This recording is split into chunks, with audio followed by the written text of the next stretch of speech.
ما لها يومئذ يحدث أخبارها بأن ربك أوحى لها يومئذ يصدر الناس أشتاتا ليروا أعمالهم ومن يعمل مثقال ذرة خيرا يره ومن يعمل مثقال ذرة شرا يره صدق الله مولانا العظيم.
بس یہی ہے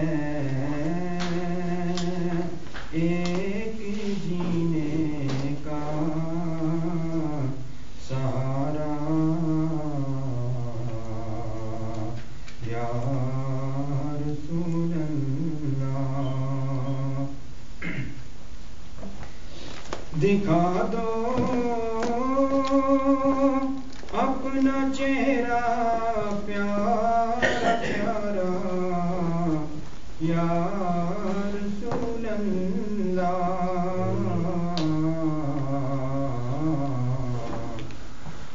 دکھا دو اپنا چہرہ پیارا پیارا یا رسول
ضحاها وأخرجت الأرض أثقالها وقال الإنسان ما لها يومئذ تحدث أخبارها بأن ربك أوحى لها يومئذ يصدر الناس أشتاتا ليروا أعمالهم فمن يعمل مثقال ذرة خيرا يره ومن يعمل مثقال ذرة شرا يره صدق الله مولانا العظيم وبلغنا رسوله النبي الكريم إن الله وملائكته يصلون على النبي يا أيها الذين آمنوا صلوا عليه وسلموا تسليما اللهم صل على سيدنا ومولانا محمد وعلى آل سيدنا ونبينا ومولانا محمد وبارك وسلم وصل عليه الصلاة والسلام عليك يا سيدي يا رسول الله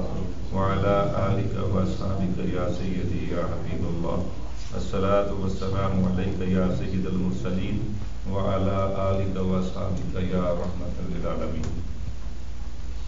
اللہ رب العزت اپنے خالق اور مالک کی بے حد تعریف ہم ثنا اور اس کے پیارے حبیب نور مجسم سرکار دو عالم صلی اللہ تعالی علیہ وآلہ وسلم کے حضور دل کی گہرائیوں سے بڑی ہی عاجزی اور محبت سے ہدیہ صلاۃ و سلام کے بعد قابل صدر کرام مسلمان بزرگوں دوستوں ساتھیوں بھائیوں عزیزوں ماں بہنوں بچوں، اللہ کریم کا جس قدر بھی شکر ادا کیا جائے وہ کم ہے کہ اس نے ہمیں اپنے پیارے حبیب رسول محتشم نبی مکرم نور مجسم رحمت کونین صلی اللہ تعالی علیہ وآلہ وسلم کی امت میں پیدا فرمایا، اور اس کی نعمت پر بھی شکر ادا کرتے ہیں کہ ہماری فانی زندگی کی یہ چند گھڑیاں وہ ہمیں نصیب فرماتا ہے، توفیق عطا فرماتا ہے کہ ہم اس کے پاک کلام کے سامنے اپنے طلب کی جوڑیاں پھیلا کے بیٹھ جاتے ہیں اور ہدایت کی کوئی کرن ہدایت کا کوئی ایک قطرہ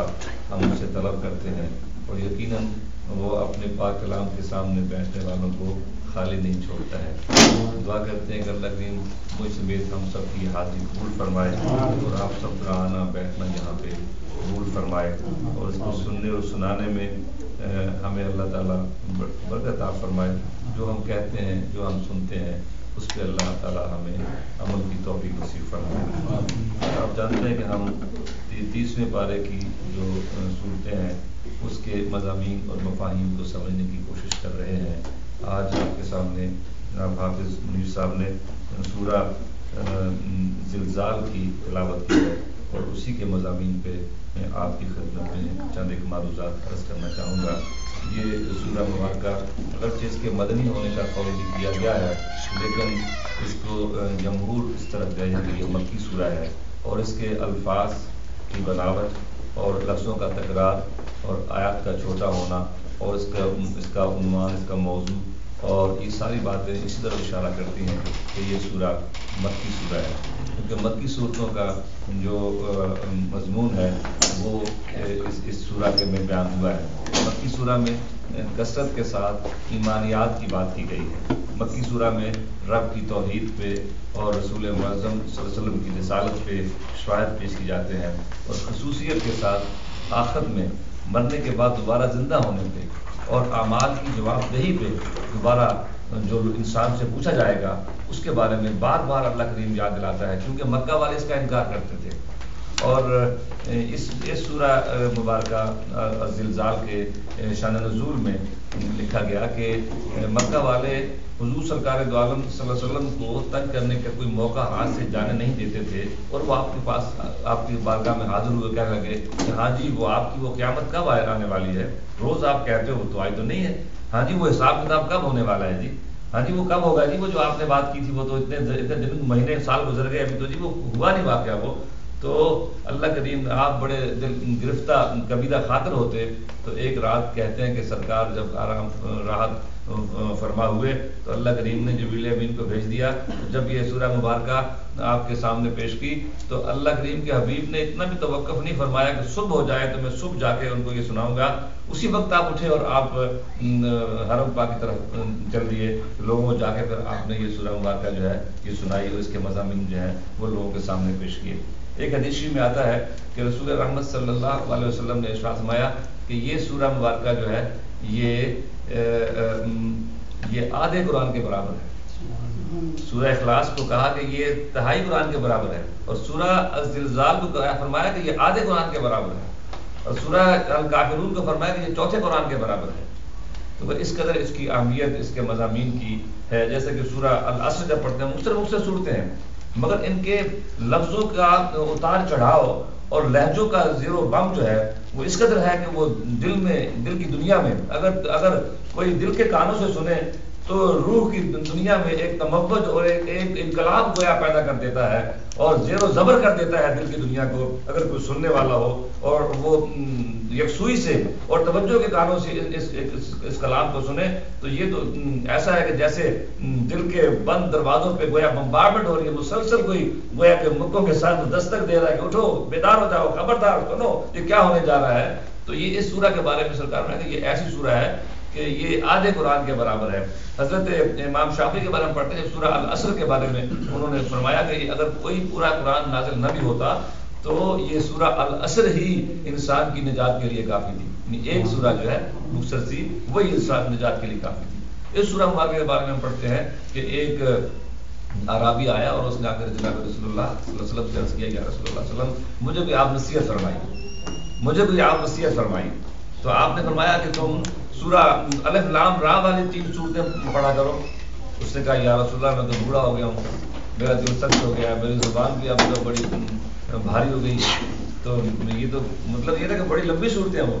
پھر آپ نے ارشاد اچھا تم حامیم والی 3 صورتیں پڑھا کرو. اب وہ بھی لمبی صورتیں ہیں، اس سے الف لام را والوں سے کوئی کم ہے مگر پھر بھی لمبی صورتیں.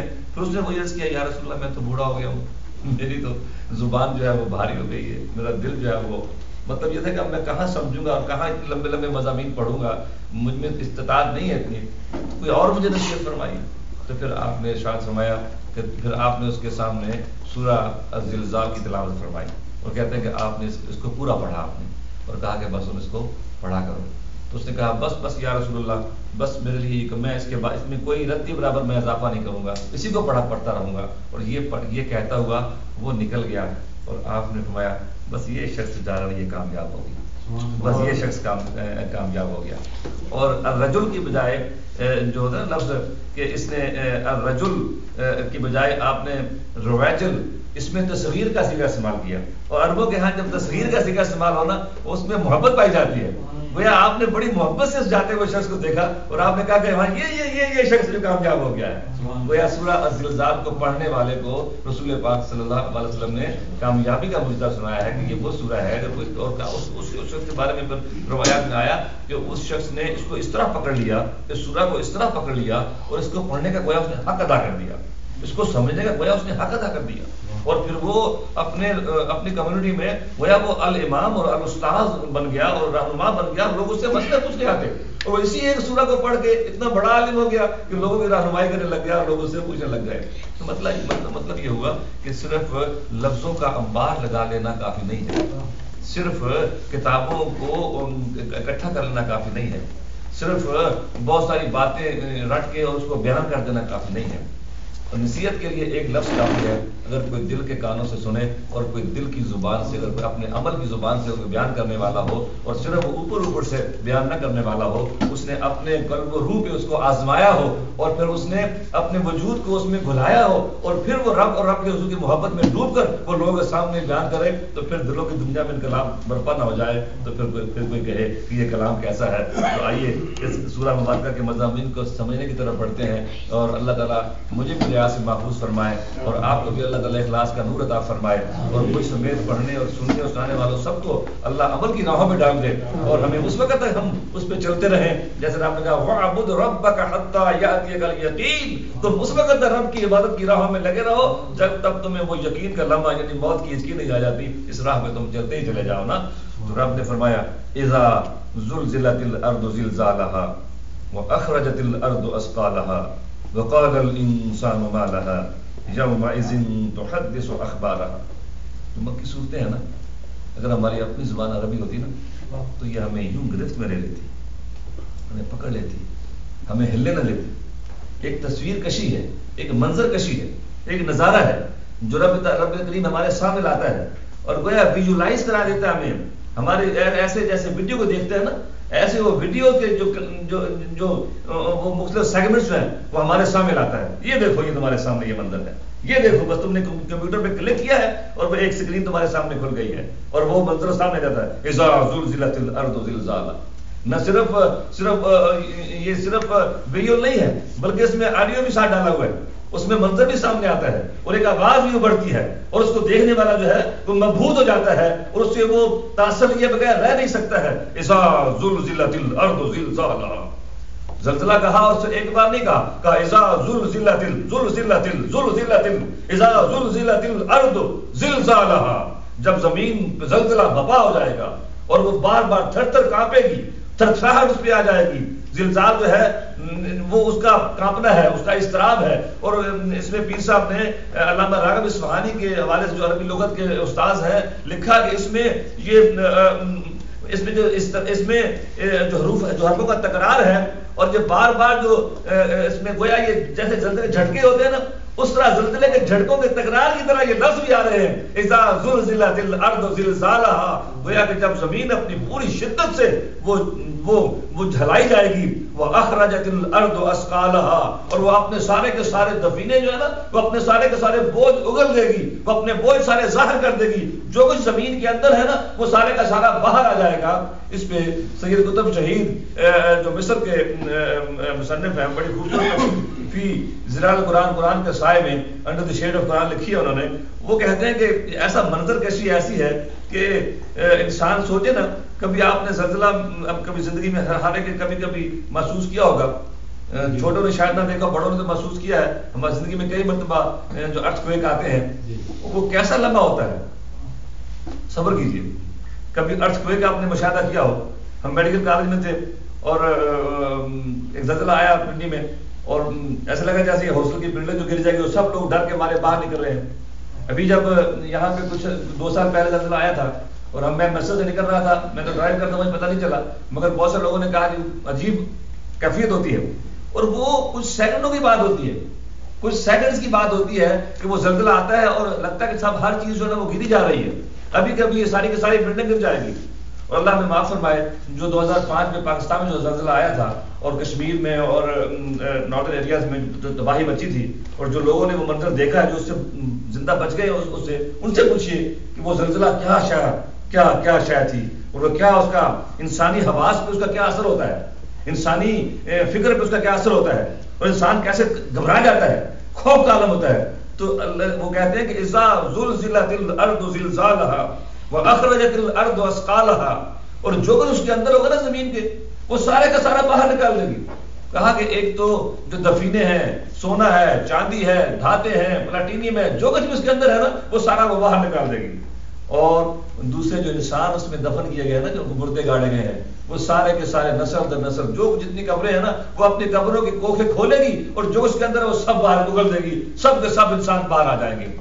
وقال الانسان ما لها وقال الانسان ما لها اذا زلزلت الارض زلزالها واخرجت الارض اثقالها وقال الانسان ما لها وقال الانسان ما لها. جب زلزلہ بپا ہو جائے گا، ہر چیز تھر تھر کانپے گی، جب یہ زمین جو ہے وہ ہلے گی اور اس کے اندر کے بوجھ ظاہر ہو جائیں گے اور قبروں کے منہ کھل جائیں گے اور قبروں کے اندر دفن ہوئے لوگ سارے کے سارے باہر آ جائیں گے. وقال الانسان ما لها. یہی کا زلزلہ جو ہے وہی سنبھلا نہیں جاتا تو وہ زلزلہ جو ہوگا جس کا شدید ہوگا کہ زمین سے ہر شے باہر آ جائے گی تو پھر انسان کی گھبراہٹ کا کیا عالم ہوگا، انسان کی پریشانی کا کیا عالم ہوگا. ذرا تصور کرے نا تو کہا کہ پھر انسان کہے گا وقال الانسان ما لها. انسان کہے گا ہو جی یہ کیا ہو گیا، یہ جی کیا زمین کو کیا ہو گیا جی، یہ دیکھو یہ زمین کیوں ہلی جا رہی ہے، یہ کیوں ٹھہرنے میں نہیں آ رہی ہے. زلزلے تو ہم نے دیکھے تھے، زلزلہ 5 سیکنڈ کا، زلزلہ 7 سیکنڈ کا، زلزلہ 10 سیکنڈ کا. یہ کیسا زلزلہ ہے کہ یہ رکنے میں نہیں آ رہا ہے، تھمنے میں نہیں آ رہا ہے. دیکھو یہ زمین کو کیا ہو گیا ہے. وقال الانسان ما لها. انسان چیخ اٹھے گا کیا ہو گیا جی، یہ کیا ہو گیا ہے. دائیں بائیں پوچھے گا یہ کیا ہو گیا جی، زمین رک کیوں دے رہی ہے، یہ ہر شے باہر کیوں آ رہی ہے، یہ کیا ہو گیا ہے. وقال الانسان ما لها. اللہ اکبر. اس دن کون انسان کیسے کہے گا. کہا کہ جو منکر ہے نا آخرت کے، وہ خاص طور پہ وہ انسان جن کو یقین نہیں آتا تھا کہ کبھی قبریں کھلیں گی، جن کو یقین نہیں آتا کبھی انسان دوبارہ زندہ ہو جائے گا، جب دوبارہ زندگی مل جائے گی نا پھر وہ کہے گا یہ کیا ہو گیا جی، کیسا ایسے ہو گیا جی. وہ سورہ یاسین میں آتا نا کہ من باسنا ممبر کا دینا، من باسنا ممبر کا دینا، وہ جی یہ کس نے ہمیں قبروں سے دوبارہ نکال دیا ہے. جو منکر ہو گئے نا، جو نہیں مانتے دوبارہ زندہ ہونے کو، وہ کہیں گے من باسنا ممبر کا دینا، یہ کس نے دوبارہ ہمیں قبروں سے زندہ کر دیا ہے. مگر پیر صاحب نے کہا کہ جو مسلمان ہو گئے نا وہ کہیں گے ھذا ما وعدنا الرحمن وصدق المرسلون، ھذا ما وعدنا الرحمن. او لوگو یہی تو وعدہ ہے جو رب نے ہمارے ساتھ کیا تھا، یہ تو سچی، یہ رب کی بات سچی ہو گئی ہے. ھذا ما وعد الرحمن وصدق المرسلون، اور سچ فرمایا تھا رب کے رسولوں نے. جی رب کے رسولوں نے سچی بات کہی تھی، جو انہوں نے کہا تھا وہ سارے کا سارا آج پورا ہو رہا ہے. یومئذ تحدث اخبارها یومئذ، یہاں مجھے میرے وہ دل میں گویا ایک رونگٹے کھڑے کر دیتے ہیں جب سید قطب یہ لکھتے ہیں. وہ کہتے ہیں اس لفظ پہ غور کرو، یومئذ یومئذ یومئذ، اس دن وہ ہمیں اس زندگی سے کھینچ کے وہ اس ماحول میں قرآن پاک لے جانا چاہتا ہے، اس غفلت کی زندگی سے ہمیں وہ بیدار کرنا چاہتا ہے. وہ کہتا ہے خبردار سنو، زندہ ہو، اپنی نیند سے آنکھیں کھولو اور دیکھو، اور وہ اچانک ہمیں پکڑ کے اس حشر کے میدان میں لے جاتا ہے. یومئذ تحدث اخبارها، وہ دن، اس دن کیا ہونے جا رہا ہے؟ یومئذ تحدث اخبارها، اس دن جو زمین ہے نا وہ اپنی ساری کتھا بیان کر دے گی. جو زمین ہے نا وہ اپنی ساری کہانی بیان کر دے گی. The earth will tell all its stories. جو کچھ اس کے ہوا ہے، جو کچھ اس پہ بیتا ہے، جو کسی نے کیا ہے، اچھا کیا ہے، برا کیا ہے، جو کچھ اس پہ انسان، جتنے زندہ انسان چلتے رہے، پھرتے رہے، کھاتے رہے، پیتے رہے، کھیلتے رہے، ہنستے رہے، خوشیاں مناتے رہے، اچھے کام کرتے رہے، برے کام کرتے رہے. یومئذ تحدث اخبارها، جو خبریں سینے نے، زمین نے اپنے سینے میں محفوظ کر رکھی ہے نا، وہ ساری خبریں یہ بولنا شروع کر دے گی. زمین بیان کرنا شروع کر دے گی، اور وہ بیان کرے گی جو کچھ اس پہ ہوا ہے. اس پہ حضور سرکار دو عالم صلی اللہ علیہ وسلم نے حضرت ابو ہریرہ نے روایت کی حدیث آپ کی، وہ کہتے ہیں کہ رسول کریم صلی اللہ علیہ وسلم جب یہ آیت تلاوت فرمائی نا اور پھر سامعین سے پوچھا کہ جانتے ہو کہ وہ خبریں کیا ہیں؟ یومئذ تحدث اخبارها، جو زمین جو خبریں بیان کرے گی وہ خبریں کون سی ہیں؟ تو صحابہ نے کیا اللہ و رسول عالم، اللہ و رسول عالم. آپ بار بار پڑھیے احادیث کے سارے بخاری شریف کو پڑھ لیجئے، مسلم شریف کو پڑھ لیجئے، ترمذی کو پڑھ لیجئے، سنن نسائی کو پڑھ لیجئے، ابن ماجہ کو پڑھ لیجئے، ابو داؤد کو پڑھ لیجئے، جتنی صحاح کی اور اس کے علاوہ بھی جتنی احادیث کے ذخیرے ہیں سب کو پڑھیے. کوئی ایک there is none one exception to this rule، کوئی ایک بھی استثناء نہیں ہے کہ جب بھی اللہ کے حبیب نے پوچھا، کوئی سوال کیا، صحابہ کرام نے بھیا کی زبان سراپا ادب کا مجسمہ بن کے کہا اللہ و رسول عالم، اللہ جانتا ہے، اس کا رسول جانتا ہے. اللہ بہتر جانتا ہے یا اللہ کا رسول بہتر جانتا ہے؟ کبھی بھی انہوں نے جانتے بھی ہوتے نا تو جواب نہ دیتے کہ اللہ کا حبیب، یہ ادب کی وجہ سے. اور دوسرا یہ ان کا عقیدہ دیکھیے کہ اللہ کے جو صحابہ کرام کا عقیدہ کیا ہے، اللہ و رسول عالم، اللہ بھی جانتا ہے اور اللہ کا رسول بھی جانتا ہے. یہ عقیدہ آج کی پیداوار ہے. لوگ کہتے ہیں کہ اللہ تو جانتا ہے اور اللہ کا رسول کچھ نہیں جانتا ہے. اللہ کے رسول کو دیوار کے پیچھے پتہ نہیں ہے، اور اللہ کے رسول کے علم کے بارے لوگ اپنے میزان میں اس کو تولنا چاہتے ہیں. تو یہ بڑی بدبختی کی بات ہے. صحابہ کرام ہمیشہ کہتے ہیں اللہ و رسول عالم، اللہ جانتا ہے، اس کا رسول جانتا ہے. فرق صرف یہ ہے اللہ اپنے آپ جانتا ہے، اللہ کا رسول اللہ کے بتانے سے جانتا ہے. اللہ ہے، رب ہے، اس کا حبیب ہے، وہ اس کا بندہ ہے، اس کا رسول ہے، اس کا نبی ہے، اس کے چنیدہ ہے وہ. مگر وہ ایسا انسان نہیں ہے جیسے ہم عام انسان ہیں. وہ اللہ کے چنیدہ اور مرتضی اور مصطفیٰ چنے ہوئے انسان ہیں. کہا اللہ و رسول عالم، اللہ بہتر جانتا ہے یا اللہ کا رسول بہتر جانتا ہے. فرمایا تعالی فإن أخبارها انتشر على كل عبد أو أمة بما عمل على ظهرها. کہا خبریں کیا ہیں؟ کہا کہ زمین پر ہر بندے اور ہر بندی نے، عبد اور امتا کہا کہ ہر بندے کو، غلام، بندہ کا معنی غلام بھی ہے اور امتا کا معنی کنیز ہے، نوکرانی ہے. کہا اللہ کا جو ہر غلام ہے اور اس کی جو ہر کنیز ہے، یعنی ہر بندہ اس کا غلام ہے اور ہر عورت اس کی کنیز ہے. غلامی کا ایک لادہ ہر انسان گلے پڑے ہوئے اپنے خالق اور مالک کا. کہا کہ زمین روئے زمین پر ہر بندی کے متعلق یہ زمین گواہی دے گی اس کی سطح زمین پر اس نے کیا کیا تھا اور کیا اس نے اس پہ کام کیے تھے. اسی لیے سرکار نے پھر فرمایا تحفظوا من الارض فانها امكم وانه ليس من احد عمل عليها خير او شر الا وهي مقبرہ. کہا اس زمین سے اپنی حفاظت کرو، اس زمین سے بچا کرو، اس زمین سے اپنے آپ کو بچاؤ، اس زمین سے اپنے آپ کو محفوظ کر لو، حفاظت کرو اپنی. کیوں کہ یہ تمہاری ماں ہے. جیسے کہتے ماں سب کو جانتی ہے بچے کے بارے میں، ماں اپنے بچے کے بارے میں جانتی ہے یہ تمہاری ماں ہے، اس کے اپنی کوکھ میں سے تم نکلے ہو، تمہیں جانتی ہے. اور کہا وَإِنَّهُ لَيْسَ مِنْ أَحَدٍ، کوئی ایک بندہ بھی نہیں ہے جس نے اس پر عمل کیا ہو، خیرن او شرن، اچھا یا برا، الا وحیا مخبرہ، تم سنو یہ اس کی خبر دینے والی ہے. ہر چھوٹا یا بڑا جو عمل ہے یہ اس کی یہ خبر دے گی، اس کی گواہی دے گی. یہ اس پہ بعض لوگوں نے کہا نا کہ اگلی بار میں بِأَنَّ رَبَّكَ أَوْحَىٰ لَهَا، اس لیے کہ آپ کے رب کا اس کو حکم ہی یہ ہوگا. زمین کو زمین اپنے آپ نہیں کہے گی، اس کا رب کا حکم ہوگا کہ ہاں چل بھائی بول تو. جیسے سورہ یاسین میں آتا ہے نا الْيَوْمَ نَخْتِمُ عَلَىٰ أَفْوَاهِهِمْ وَتُكَلِّمُنَا أَيْدِيهِمْ وَأَرْجُلُهُمْ، اس دن ہم ان کی زبانوں پہ مہر لگا دیں گے، پھر ہاتھ بولیں گے، پھر پاؤں بولیں گے. انسان کا انگ بولے گا نا، انسان کی آنکھ بولنے لگ جائے. کام تو زبان کا بولنا ہے، مگر رب کہتا ہے کہ اليوم نختم علی افواہہم وتکلمنا ایدیہم وتشہد ارجلہم بما کانوا یکسبون، کہ پھر اس کے ہاتھ بولیں گے، اس کے پاؤں بولیں گے کہ یہ سے اللہ اس نے ہم سے یہ کام لیے ہیں. اس بندے نے گویا یوں سمجھ لیجیے کہ مقدمہ ہونا کوئی بیچ کا ہی آدمی، اپنے گھر کا ہی آدمی، ملزموں میں سے ایک آدمی وہ سلطانی گواہ بن جاتا ہے. وہ کہتا ہے جہاں جی میں ناڑ تھا جی، میں ناڑ ہو گئے بندے مارے جی، میں ناڑ تھا جس میں شامل تھا میں، اسے کہتے ہیں کہ سلطانی گواہ ہے، موقع کا موجود گواہ ہوتا ہے.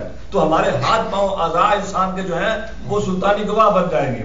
اور زمین جس زمین پہ گناہ ہوا ہوگا وہ زمین گواہ بن جائے گی. اس ایک دھرتی، لوگ سمجھتے ہیں یہ گونگی بیلی ہے، اسے کیا پتا، زمین کو کیا پتا، ان پتھروں پہاڑوں کو کیا پتا، ان درختوں کو کیا پڑا، ان غاروں کو کیا پتا، ان رات کی تاریکی میں ہم نے گناہ کیا کہ کسی نے دیکھا نہیں ہے، کسی کو کیا پتا.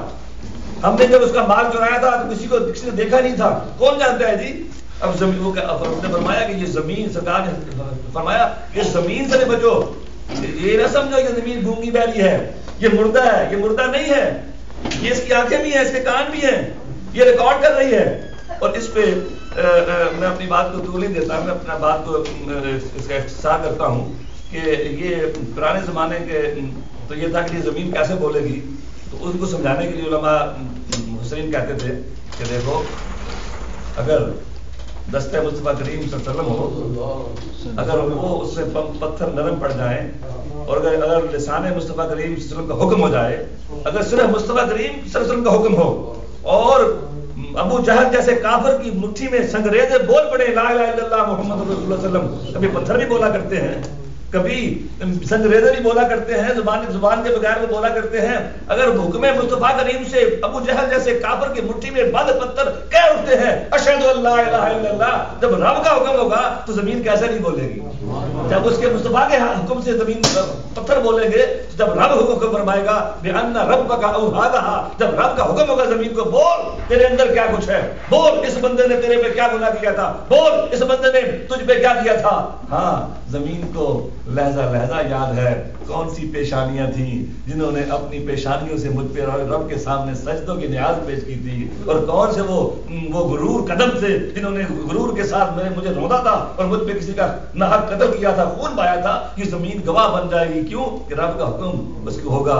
اور یہ ساری تو کہا کہ اگر لکڑی کا تنا بول پڑتا ہے، اس طرح ہنانا رو پڑتا ہے سرکار کی یاد میں، اگر جنگل کی ہرنی بول پڑتی ہے، اگر اونٹ بلبلاتا ہوا سرکار کی آگے بول پڑتا ہے، تو اگر شجر و حجر حضرت مولا علی فرماتے ہیں کہ مجھے آج بھی وہ میں سرکار کے ساتھ مکہ کے نواب میں جب جاتا تھا تو کوئی درخت ایسا نہیں تھا اور کوئی پتھر ایسا نہیں تھا جو سرکار کو نہیں کہتا تھا الصلاۃ والسلام علیک یا رسول اللہ، شجر و حجر سلام کرتے تھے. اگر دنیا میں وہ ان کو یاد تھا کہ یہ پتھر بھی بولا کرتے تھے اور یہ سنگریزے بھی بولا کرتے تھے اور جنگل کے جانور بھی بولا کرتے تھے، جب مصطفیٰ کریم، تو وہ تو مصطفیٰ کریم کا بھی رب ہے، اور رب نے یہی کہا بے ان ربک بے ان ربک او رب نے یہ نہیں کہا کہ میرا حکم ہوگا. کہیے سبحان اللہ, پڑھیے اللہم صلی اللہ سیدنا مولانا محمد وعلی آل سیدنا مولانا محمد مبارک وسلم علیہ. اپنے آقا کریم کے عظمتوں کے قربان نہ چلے جائیں ہم, ہماری جان سرکار کے تلموں کو چومنے والے ذروں میں قربان نہ ہو جائے. فرمایا کہ بے ان ربک اوحی لہا, رب نے یہ اسلوب رب نے بدل دیا. رب نے محبت پر پرایا اختیار کر لیا. رب نے یہ نہیں فرمایا کہ میں حکم دوں گا, بات تو یہ رب حکم دے گا زمین کو. رب نے یہ نہیں کہا کہ میں حکم دوں گا اس کو, رب نے یہ نہیں کہا. رب نے کہا اے میرے کریم, اے میرے حبیب, اے میرے رسول, اے میرے محبوب, اے میرے نبی, بے ان ربک, کہ تیرے رب کا, بے شک تیرے رب کا, بے ان ربک اوحی لہا, بے شک تیرے رب کا حکم ہوگا اس زمین کو کہ بول, تو زمین تیرے رب کے حکم سے بولے گی اور وہ سب کچھ بیان کر دے گی. اور اس وقت تو یہ بڑا مشکل تھا, لیکن آج جدید سائنس جو پڑھے ہوئے مفسر ہیں, میں پرانی نئی تفسیریں دیکھتا رہتا ہوں, تو وہ اس سے پتہ چلتا ہے کہ ہر اس لیے یہ قرآن سرکار میں ایسا بڑا سمندر ہے یہ کہ قیامت تک اس پہ علماء غواصی کرتے رہیں گے, اور ہر کو غوطہ لگانے والے کو کوئی نہ کوئی حکمت کا موتی عطا کر دے گا, اور اس کے خزانوں میں کمی نہیں آئے گی. تو ہر دور کا جو مفسر ہے وہ اپنے دور کے حالات سے مثالیں دیتا ہے, اپنے دور کی مثالیں بیان کرتا ہے. تو جو آج کا مفسر ہے اس کے سامنے سائنس کی ساری ایجادات اس کے سامنے ہیں, سائنس کے سارے معاملات, ٹیکنالوجی اس کے سامنے ہے. تو آج تو یہ بڑا مشکل نہیں رہا. کہتے ہیں رشیا کے سائنسدانوں نے یہ ایسا کیمرہ ایجاد کیا تھا کہ جس سے جب انسان یہاں بیٹھ کہتے ہیں انسان کے وجود سے کچھ اشعاعیں نکلتی ہیں, اس سے ہیولا بن جاتا ہے. انسان چلا بھی جائے کچھ دیر کے بعد تک اس کے بیٹھنے کا ساتھ وہاں پہ رہتے ہیں. انہوں نے کیپچر کرنے کی کوشش کی ہے اس ہیولے کو کہ وہ انسان کے وجود سے جو نکلا ہے وہ کیسے کتنے قد کا تھا, کتنا موٹا تھا, کیسا تھا, پتہ چل جاتا ہے کہ اس طرح کا وجود یہاں پہ تھا تھوڑی دیر پہلے. اگر انسان کیپچر کرنے میں کامیاب ہو گیا ہے تو رب کریم کی جو قدرتیں ہیں اس کو کون جھیل سکتا ہے. یہ آڈیو, یہ ویڈیو, یہ انٹرنیٹ, یہ آپ کے موبائل, یہ آپ کے لیپ ٹاپ, یہ سارے جو ہیں یہ مثال ہیں کہ جب رب کہے نا بے ان ربک اوحی لہا, اگر تم ایک کلک کے ساتھ اپنی تمام پوری کی ہسٹری تم دیکھ سکتے ہو, جو فائلیں اس میں تم نے فیڈ کی ہیں تم اپنے سامنے ویژوائز کر لیتے ہو. جب رب کا حکم کا جب ایک کلک ہوگا نا زمین کو, اس کو کلک نہیں کرنا پڑے گا, اس کا تو اشارہ کافی ہے. بِأَنَّ رَبَّكَ أَوْحَىٰ لَهَا, کہ تیرے رب کا یوں ہی حکم ہوگا اس کو. کہا یومئذ یصدر الناس اشتاتا لیروا اعمالهم, اس روز پلٹ کر آئیں گے لوگ گروہ در گروہ.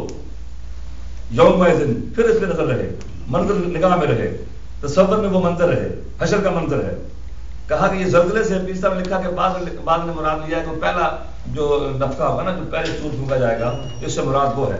اور بعد نے کہا کہ نہیں, دوسرا جو نفخہ ہوگا, دوسری بار جب وہ پھونکا جائے گا, جب قبروں سے لوگ نکلیں گے, اس سے مراد یہ ہے. تو اگلے جملے سے بات تعریف کرتے ہیں کہ چونکہ یہ کہا گیا ہے کہ لوگ زمین گوائیاں دے گی تو یہ قبریں کھلنے کا موقع ہے, اس لیے اس سے مراد یہ زلزلے سے مراد جو ہے وہ دوسرا جو سور پھونکا جائے گا وہ اس سے مراد ہے. اور پھر کہا یومئذ, اس دن, یہ میں آپ کو عرض کروں پنجابی میں اگر ناراض نہ ہوتی, یاد ہی وہ دیہڑا یاد ہی, تو یہ طرف وہ دن, اس دن کہہ کے تو پورے کا پورا منظر انسان کی نگاہ میں آ جاتا ہے. یومئذ یصدر الناس اشتاتا لیروا اعمالهم, اس دن تم دیکھو گے, اس روز پلٹ کر آئیں گے لوگ گروہ در گروہ. یہ یصدر الناس, یصدر کہتے ہیں صادر کو, ایک ہوتا ہے وارد ہونا, ایک ہوتا ہے صادر ہونا. وارد ہونا یہ ہے کہ کوئی جو نیا آدمی آتا ہے, جو نیا آدمی نئے سرے سے اس کا ورود ہوتا ہے, وہ نیا پہلے نہیں تھا تو اب وہ آیا ہے, وہ وارد ہوا ہے. اور صادر یہ ہے کہ پہلے بھی تھا, لوٹ کے آیا, پلٹ کے آیا ہے. تو کہا کہ جو انسان پہلے تھے نا تو اپنی قبروں سے پلٹ کے وہ آئیں گے نا. یومئذ یصدر الناس اشتاتا لیروا اعمالهم, اشتاتا کا معنی ہے گروہ در گروہ, شدید کہتے ہیں ایک گروپ کو, اور اشتاتا کا معنی ہے وہ سارے کے سارے گروہ در گروہ آئیں گے. اب اس پہ بعض نے کہا کہ گروہ در گروہ کیسے ہوں گے, ٹولیاں ہوں گی نا, نیکوں کی ٹولیاں اپنی ہوں گی, بروں کی ٹولیاں اپنی ہوں گی. نمازی نمازیوں کے ساتھ ہوں گے, حاجی حاجیوں کے ساتھ ہوں گے, روزے داروں کے ساتھ ہوں گے, سخی سخیوں کے ساتھ ہوں گے, شہیدوں کے ساتھ ہوں گے, اور فاسق و فاجروں کی اپنی ٹولیاں ہوں گی. قاتل ادھر ہوں گے, فاجر ادھر ہوں گے, فاسق ادھر ہوں گے, زانی ادھر ہوں گے, بدکار ادھر ہوں گے. وہ سب یومئذ یصدر الناس, یومئذ یصدر الناس اشتاتا, اس دن سارے کے سارے انسان نا اس طرح آئیں گے. اس پہ سید قطب شہید علیہ الرحمہ نے, انہوں نے قرآن پاک سے اور بھی مثالیں دی انہوں نے. تو یہی منظر ہے, قرآن پاک بار بار یہ منظر ہمارے سامنے لاتا ہے تاکہ انسان کی جو غفلت کی نیند ہے وہ ٹوٹے, جو انسان جو ہے وہ غفلت پڑا ہوا ہے، وہ 100 کو 99 کو 100 کرنا چاہتا ہے، وہ پورا ہوتا نہیں ہے، وہ اپنے مال کو کھینچنے کے چکر میں ہے، وہ دنیاوی جو لہو و لعب ہے، جو دنیاوی جو لذتیں ہیں، جو دنیا کی دنیاوی کامیابیاں ہیں، اسی میں پڑا ہوا ہے کہ مجھے یہ ہائے، مجھے یہ مل جائے، مجھے یہ مل جائے۔ جس کے پاس کار نہیں، اسکوٹر پہ ہے، جو پیدل ہے وہ اسکوٹر چاہتا ہے، اسکوٹر والا کار چاہتا ہے، کار والا پجارو چاہتا ہے، پجارو والا جو اس سے ہمبر چاہتا ہے، اس والا کوئی اس سے بھی اور روز رائس چاہتا ہے، اس والا کوئی اس سے بھی اور اس کا بیڑا پورا چاہتا ہے، اس کو کوئی حد نہیں ہے، وہ اور سے اور آگے سے آگے وہ مال اور دولت اور لذتیں اور خواہشیں اور وہ چاہتا ہے۔ لیکن کہا کہ وہ قرآن پاک بار بار بتاتا ہے کہ یہ سب یہیں رہنے والا ہے، سب کچھ یہاں رہ جائے گا، یہ حقیقت نہیں ہے، یہ خواب ہے۔ خواب تھا جو کچھ کے دیکھا، جو سنا افسانہ تھا۔ کسی نے کہا خواب تھا جو کچھ کے دیکھا، جو سنا افسانہ۔ جب آنکھ کھلے گی نا تو پھر پتہ چلے گا ہو یہ تو ہم ایسے ہی ہمیں اس میں لگے رہے، ہم تو سارے کام میں، ہم تو ایسے ہی ساری عمر بچے بنانے بچے پالنے میں لگا دیا ہم نے، بڑے ہوئے BA کیا، نوکری کی اور بچے پالے اور مر گئے، یہ کوئی زندگی ہے؟ اس لیے باب کہتا کأنہم جراد منتشر، کہا کہ انسانوں کی حالت ایسے گویا جیسے کہ ٹنڈی، جیسے ٹنڈیاں ہوتی ہیں نا، ٹنڈیاں بکھری ہوئی ٹنڈیاں جیسے ہوتی ہیں، ادھر سے وہ آ رہی ہیں، اور کہا کہ اس میں لوگوں کی ٹنڈیوں کی طرح لوگ نکلیں گے، جیسے پہلی نسلیں، بعد کی نسلیں، اس رنگ والے، اس رنگ والے، اس خطے والے، اس خطے والے، اس صدی والے، اس صدی والے، گروہ در گروہ جیسے ٹنڈیاں نکلتی ہیں نا۔ کبھی آپ نے جو دیہاتی لوگ ہیں انہوں نے اس کا مشاہدہ کیا ہوگا، جب ٹنڈیاں نکلتی ہیں کس طرح خود کے ادھر سے وہ آ رہی ہوتی ہیں، کوئی یہاں سے آ رہا ہے، کوئی وہاں سے آ رہا ہے، تو گویا انسانوں کی قبروں سے نکل کے آ رہے ہوں گے، پہلی صدی والے، دوسری صدی والے، تیسری والے، وہ سارے کے سارے اٹھ کے بھاگے چلے آ رہے ہوں گے۔ اور کہا یوم تشقق الارض عنہم سراعا، وہ دن جب زمین پھٹے گی اور اس سے لوگ تیزی سے نکل کے بھاگ رہے ہوں گے۔ آپ یوٹیلائز کر سکتے ہیں نا وہ منظر کو، قرآن پاک کیسے وہ آڈیو ویڈیو ہمارے سامنے رکھ رہا ہے کہ لوگ نکلے قبروں سے ٹڈیوں کی طرح نکل رہے ہوں گے، وہ بھاگ بھاگ کے آ رہے ہوں گے۔ اور پھر ایک اور عجیب منظر میں آپ کے سامنے رکھوں، یہ بھی قرآن پاک کی آیت سماعت فرمائی گا، یوم یفر المرء من اخیہ، یوم یفر المرء من اخیہ وامہ وابیہ وصاحبتہ وبنیہ لکل امرئ منہم یومئذ شأن یغنیہ۔ بڑا مشکل دن ہوگا جی، اللہ مجھے اور آپ کو محفوظ رکھے اپنے حبیب پاک کی شفاعت کی برکت سے۔ بڑا سخت دن ہوگا، بڑا مشکل دن ہوگا۔ فرمایا یوم یفر المرء من اخیہ، اس دن آدمی بھاگے گا اپنے بھائی سے۔ یہاں بھائیوں سے کتنی محبت کرتے ہیں ہم۔ ابھی پچھلے ایک صاحب کا بھائی فوت ہوا ہے تو اس سے اس کا دیکھا نہیں جاتا ہے اس کو کہ کیسے وہ اپنے بھائی میں ہلکان ہو رہا ہے۔ یوم یفر المرء من اخیہ، اس دن بھائی بھائی سے بھاگے گا، وامہ وابیہ، اور اپنی ماں سے بھاگے گا۔ وہ ماں جس کی دعائیں ہم لیتے ہیں، وہ باپ جس کا ہم سہارا پکڑتے ہیں، اور وہ جن کے لیے ہم دعائیں کرتے ہیں، دعائیں کرتے ہیں، دعا کرو جی میرے والد صاحب بیمار ہیں، دعا کرو ٹھیک ہو جائے گا، دعا کرو جی میری والدہ بیمار ہے ٹھیک کر دے، دعا کرو جی میری اماں جی واسطے دعا کرو جی۔ ان کے پاؤں کو چوم کے گھروں سے لوگ نکلتے ہیں، ان کی ادب کا احترام کرتے ہیں ایک لمحے کے لیے، ان کے لیے وہ کچھ بھی کر سکتے ہیں ماں باپ کے لیے، مگر جن ماں باپ پہ وہ سب کچھ قربان کرنے کے تیار ہیں، یوم یفر المرء من اخیہ وامہ، اس ماں کو چھوڑ دے گا انسان، ماں تو اپنا دے، اپنے باپ کو چھوڑ دے گا، بھاگے گا انسان اپنے باپ سے، دیکھا گا نہیں پلٹ کے۔ وہ ماں اور وہ باپ جس کے آج چہرے کو دیکھو تو حج کا ثواب تمہیں ملتا ہے، مگر اس دن حج کا ثواب یاد نہیں رہے گا، کہے گا ماں تو جائز نہ جاتی ہے، باپ تو جائز جاتا ہے۔ وصاحبتہ وبنیہ، وہ بیویاں جن کے لیے لوگ ماں کے کلیجے تک نکالتے رہے، وہ بیویاں جن کے لیے لوگ اپنے باپ کو دھکے دے گھر سے نکالتے رہے، وہ بیویاں جن کی ناز برداری اٹھانے کے لیے لوگوں نے اپنے بوڑھے ماں باپ کو گھر پہ گھر کر دیا، در پہ در کر دیا، ان بیویوں سے انسان بھاگے گا۔ وہ بیوی ناز رکھنے والی اس کے سامنے آئے، وہ کہے گا تو جا بھگوان، تو کہیں اور جا، مجھے تیری کوئی فکر نہیں، کوئی پرواہ نہیں ہے۔ وصاحبتہ وبنیہ، اور وہ بھاگے گی وہاں سے، کدھر جائے گی؟ وہ انسان بھاگے گا، اپنی بیوی سے بھی بھاگے گا اور اپنے بیٹے سے بھی بھاگے گا۔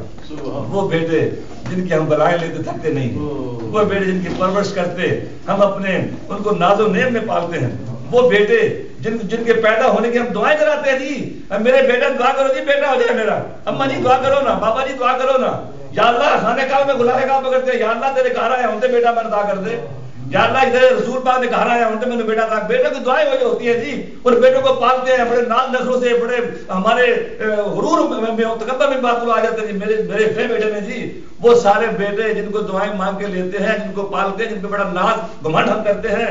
وصاحبتہ بنی ہے، اپنی بیوی کو بھی چھوڑ کے انسان بھاگے گا اور اپنے بیٹے کو انسان چھوڑ دے گا، کوئی محبت وہاں باقی نہیں رہے گی. لِكُلِّ امْرِئٍ مِّنْهُمْ يَوْمَئِذٍ اس دن اس دہاڑے کیا ہوگا، اس دن کیا ہوگا؟ اپنے بھائی سے، اپنے باپ سے، اپنی ماں سے، اپنی بیوی سے، اپنے بیٹے سے انسان دور بھاگے گا، ان کی پرواہ نہیں کرے گا. لِكُلِّ امْرِئٍ مِّنْهُمْ يَوْمَئِذٍ شَأْنٌ يُغْنِيهِ. اس لیے اس دن ہر شخص کو بس اپنی اپنی پڑی ہوگی، ہر انسان کو اپنی اپنی پڑی ہوگی. کاش میں بچ جاؤں، بس میں بچ جاؤں، بس میں بچ جاؤں، میری جان چھوٹ جائے اس طریقے سے. یہ وہ سخت دن ہے. کہا یومئذ یصدر الناس اشتاتا لیروا اعمالهم. اس دن لوگ گروہ در گروہ ہو کے آئیں گے، انسان اس دن ٹولیاں میں ٹولیوں کے ٹولیاں آئیں گے، اچھوں کے ٹولے آئیں گے، بروں کے ٹولے آئیں گے، نیکوکاروں کے گروہ آئیں گے، بدکاروں کے گروہ آئیں گے، سارے کے سارے آئیں گے. اور کیا کس لیے آئیں گے؟ لیروا اعمالهم. کیوں آئیں گے؟ وہ اپنے اعمال کو دیکھنے کے لیے آئیں گے، تاکہ ان کو دکھایا جائے ان کے اعمال کیسے ہیں، تاکہ ان کے اعمال ان کے سامنے لائے جائیں.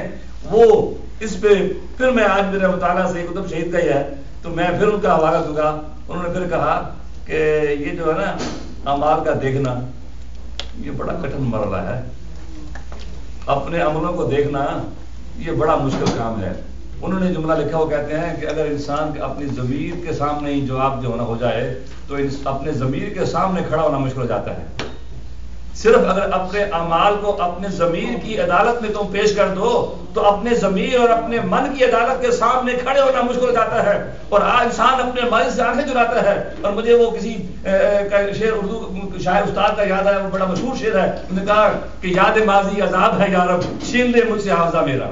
یاد ماضی عذاب ہے یارب چھین لے مجھ سے حافظہ میرا. جب انسان اپنے آپ سے شرمندہ ہوتا ہے، انسان اپنے آپ کے سامنے اپنا سامنا نہیں کر سکتا ہے، جب اپنے سارے پلٹ کے دیکھتا ہے نا، ہاں میں نے یہ بھی کیا تھا، میں نے یہ بھی کیا تھا، میں نے یہ بھی کیا تھا، میں اتنا پاگل ہو گیا تھا، میں اتنا جاہل ہو گیا تھا، میں اتنا بیوقوف بن گیا تھا، یہ گناہ میں نے کیا، یہ زیادتی میں نے کی، یہ ظلم میں نے کی، اور کسی کو پتہ نہیں ہے. ہائے کسی کو پتہ نہ چل جائے، ہائے کو جان نہ لے، میرے باپ کو پتہ نہ چلے، میری ماں کو پتہ نہ چلے، میرے چھوٹوں کو پتہ نہ چلے، میری اولاد کو پتہ نہ چلے.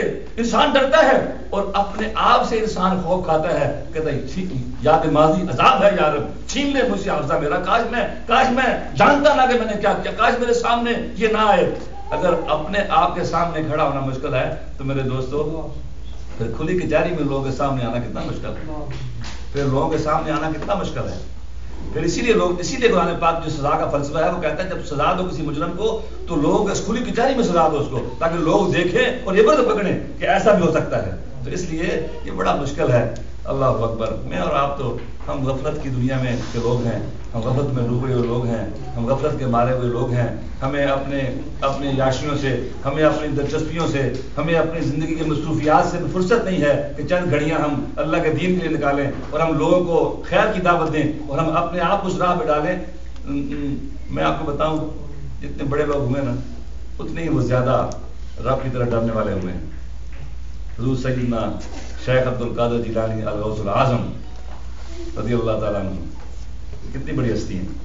لوگ ان کا نام لے کے جیتے ہیں، جنہوں نے لوگوں کے دلوں کو زندہ کیا ہے، جنہوں نے اسلام کو دین کو زندہ کیا. محی الدین ان کا لقب ہے. پتہ ہے آپ کو ان کی باقی شانیں ساری اپنی جگہ پہ، مگر ان کا یہ بھی ایک منظر میں آپ کو سامنے لاؤں.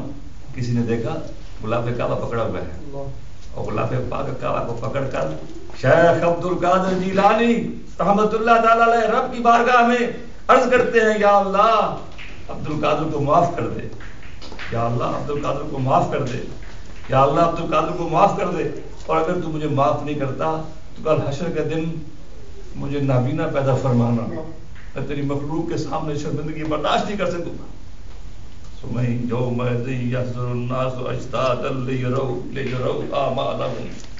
تاکہ ان کے اعمال انہیں دکھائے جائیں. جب وہ منظر ہوگا، پیشی ہوگی، سب لوگ ہوں گے نا، سب لوگوں کے سامنے دفتر کھلے گا نا، پوری حشر پوری خدائی کے سامنے، جی پوری خدائی سامنے ہوگی نا، پورا میدان لگا ہوگا اور پورے میدان میں لوگ جو ہیں ان کے نامے کھلیں گے، ان کے دفتر کھلیں گے اور لوگوں کی نیکیاں اور برائیاں سامنے کچا چھٹا کر دیا نا، وہ سارے کا سارا سامنے آ جائے گا. تو رب کی مخلوق کے سامنے رب کی مخلوق کے سامنے والا منظر بھی بڑا دل خراش ہے اور لوگوں کے سامنے یہ اس بات کا احساس بعض کا لوگ اسی بات پہ مقدموں کے فیصلے ہو گئے، لوگوں نے اپنے مقدمے واپس لے لیے.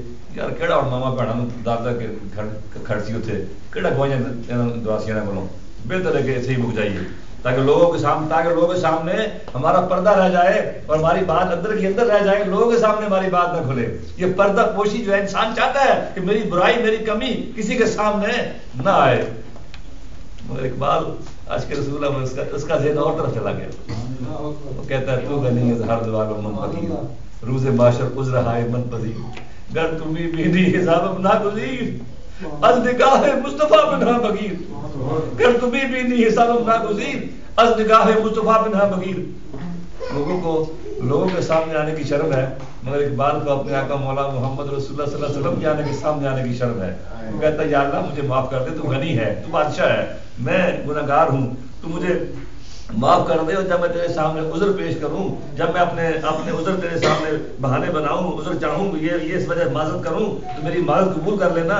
اگر تو میری معذرت قبول نہیں کرتا اور تو نے ہر صورت میرا حساب ہی لینا ہے تو پھر میری ایک التجا ہے از نگاہ مصطفیٰ بنہا بغیر. پھر میرے آقا مولا محمد رسول اللہ صلی اللہ علیہ وسلم کی نگاہوں سے چھپا کے میرا حساب لینا. مجھے شرم آئے گی کہ میرے وہ کریم آقا، میرے مہربان آقا، میرے رؤوف آقا، میرے رحیم آقا، میرے شفیع آقا، میرے لیے رو رو کر دعائیں مانگنے والے آقا، مجھے انسانیت سکھانے والے آقا، میرے لیے دین لے کے آنے والے آقا، وہ ان کے سامنے میں کیسے جاؤں گا جنہوں نے اس طرح پوری زندگی رو رو کے میرے لیے گزاری ہے. یوم یصدر الناس اشتاتا لیروا اعمالهم لوگ گروہ در گروہ اٹھائے جائیں گے، گروپ گروپ ہو کے آئیں گے، ٹولیوں کی ٹولے آئیں گی، اور وہ کس لیے؟ تاکہ ان کے اعمال دکھائے جائیں ان کو.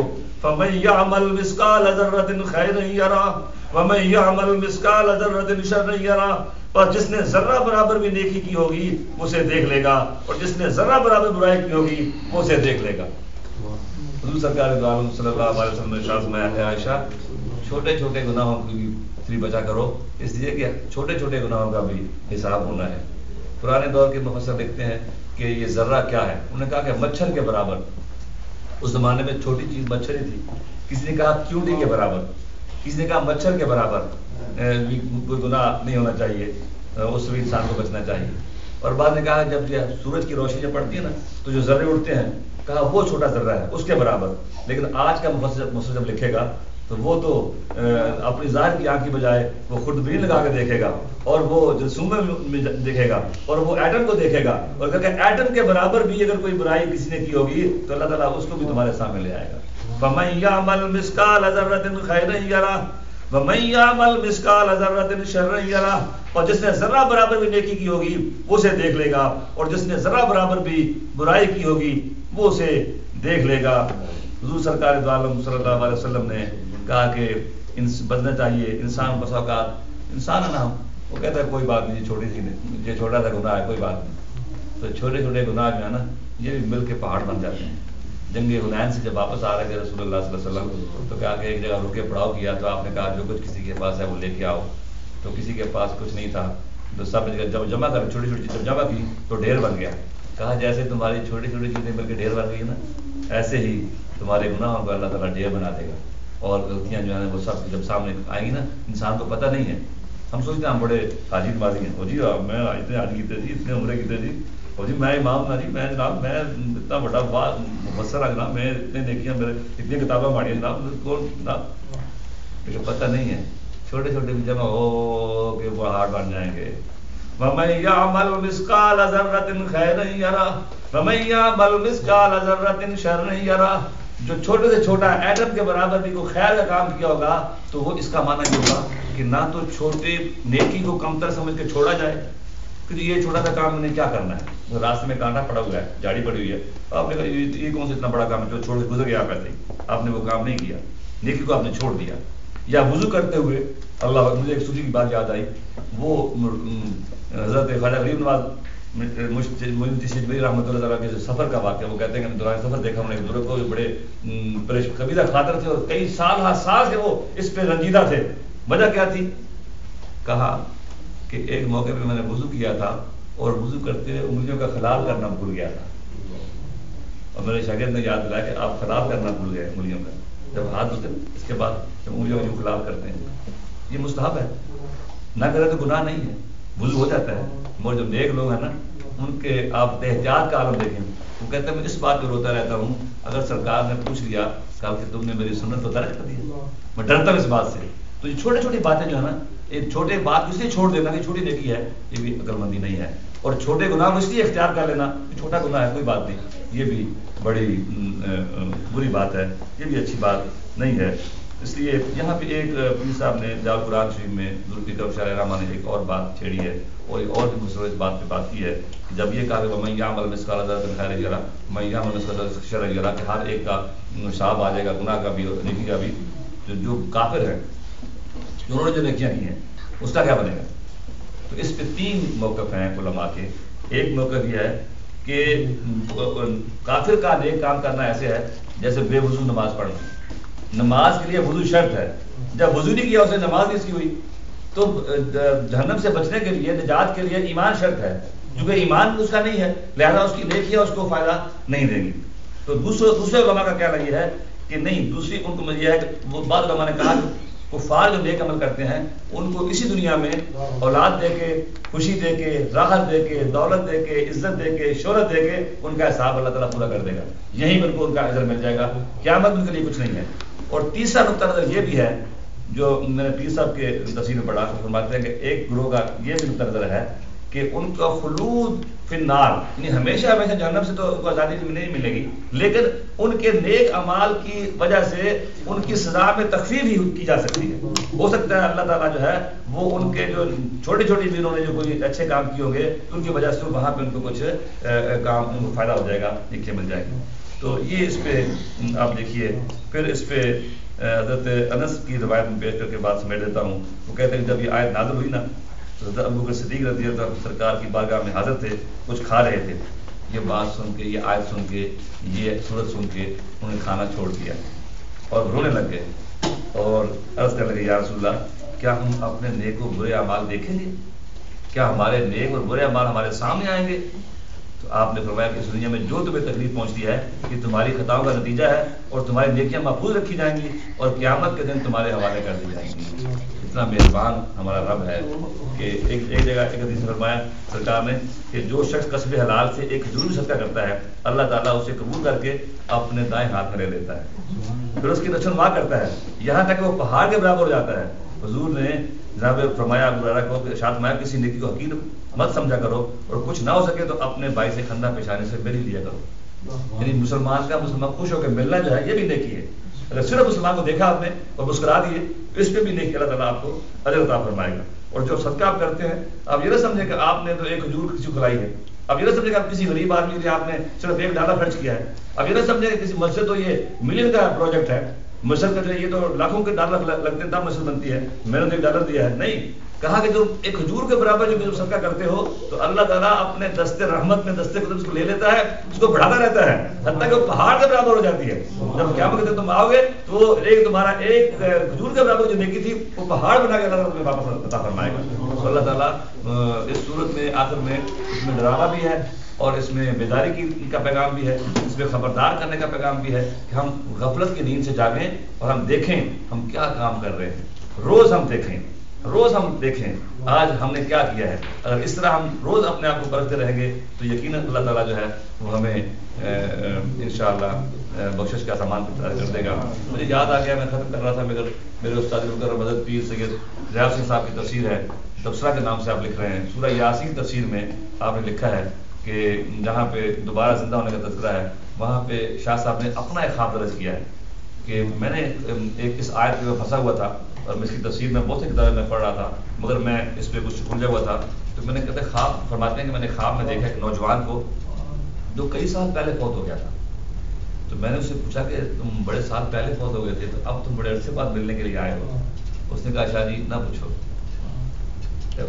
اس سال انہیں دے تو ہون تک بڑا سال ہونا پیا تھا، اس سال سے لے کر اب تک میرا حساب ہو رہا تھا۔ آپ نے پوچھا کیسے حساب کیسے لیتے ہیں جی؟ اس بچے نے بتایا نوجوان نے کہ حساب ایسے لیتے ہیں جی کہ میری زندگی کا ایک ایک لمحہ میرے سامنے لاتے ہیں، پھر مجھے پوچھتے ہیں یہ تم ہی ہو، یہ تم نے کیا تھا، اور مجھے سوائے اقرار کرنے کے کچھ اور مجال نہیں، انکار کر نہیں سکتا جی، یہ اس طرح میں نے حساب دیا جی۔ ومن يعمل مثقال ذرة خيرا يره ومن يعمل مثقال ذرة شرا يره. ایک زندگی کا ایک پل سامنے آئے گا اور وہ بولے گا کہ یہ دیکھ یہ تو کھڑا ہے، یہ تو کام کر رہا ہے. اور آج کے دور کے انسان کے لیے سمجھنا مشکل نہیں ہے کیسے ہمارے ساری کی ساری ریمائنڈ کر کے ساری کی ساری کیسے سامنے آ جائے گی اور پھر اللہ تعالیٰ ہمیں دکھا دے گا تم نے یہ کام کیا تھا. دعا کریں اللہ تعالیٰ مجھے اور آپ کو ہم لوگ کی توفیق نصیب فرمائے. السلام علیکم ورحمۃ اللہ وبرکاتہ.